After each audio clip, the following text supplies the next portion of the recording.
What's up, fam? Welcome to episode 3 of Thriving Throughout with Dr. Jali. I am Dr. Jali, and I cannot express how excited and happy I am that you're still on this journey with me. There is so much to unpack when it comes to talking about trauma and how it impacts a culture and a generation. Today, I want to focus on trauma bonding and trauma cycles. So I have some new definitions for you today. Trauma bonding happens when people share the same traumatic experience. Coping mechanisms are strategies and tools that people use to help manage their own trauma, and trauma cycles are patterns of behavior that develop over time in response to trauma. Now, the last 2 episodes, we talked about what trauma is and how it presents in children and adults. And I felt that that was really important because when we talk about community, culture, generations, we're talking about a collection of individuals who are coming together and functioning in one way or another. One of the things that we tend to do as a community is trauma bond. While it's really cool for us to come together in times of crisis, how we relate to each other during and after the crisis has passed becomes problematic. For one thing, when we are trauma bonded, the basis of our relationship with each other is the shared trauma. That relationship's identity is the pain that traumatic event has caused.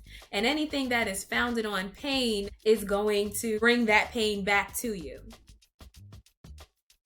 Remember episode 1?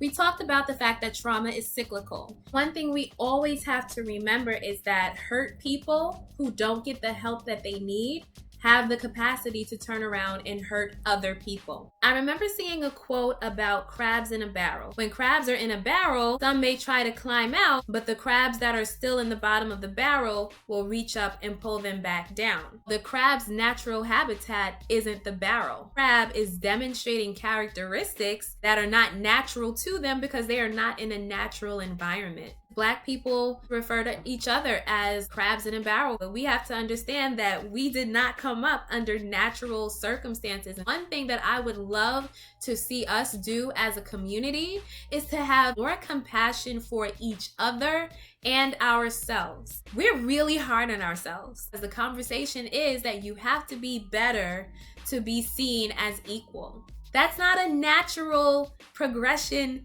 in life. We see many cases in mainstream media. We're hyper judged for what are basically human traits. Black on black crime. Black on black crime is not any more prevalent than white on white crime, Asian on Asian crime, Latino on Latino crime. It's not any more prevalent, but we're villainized for it because why? We're Black. Over the course of 500 years of slavery and its aftermath, people had to learn how to find ways to survive and get through. Some of those ways were really positive and some were not so positive.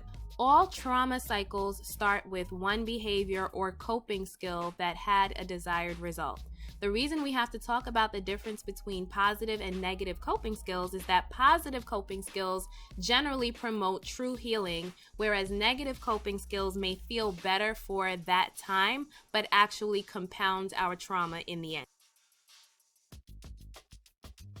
So the way to break trauma cycles is to understand that what has happened to us as a culture and as a race was not natural, was not and is not and never will be okay.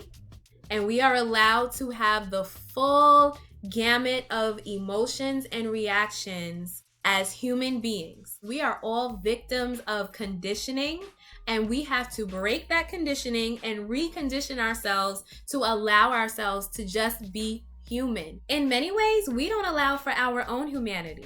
We don't allow for each other to make mistakes or fall behind. It's a survival tactic, and it was necessary to keep us going. We have to ask the question, is this keeping us going, or is this holding us back from evolving?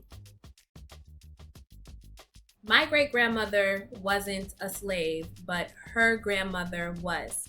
We're only about 6 generations out of slavery. Many of our ancestors weren't in a position to do anything but endure. We're still having to endure, but we're in a position where we don't have to just endure and dream.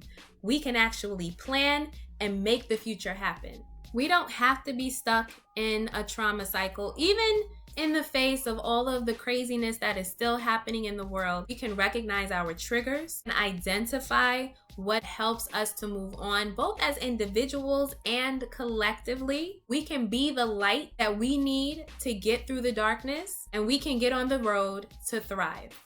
Next week on Thriving Throughout, trauma and family. Follow me on Instagram and YouTube, and don't forget to hit that like and subscribe button.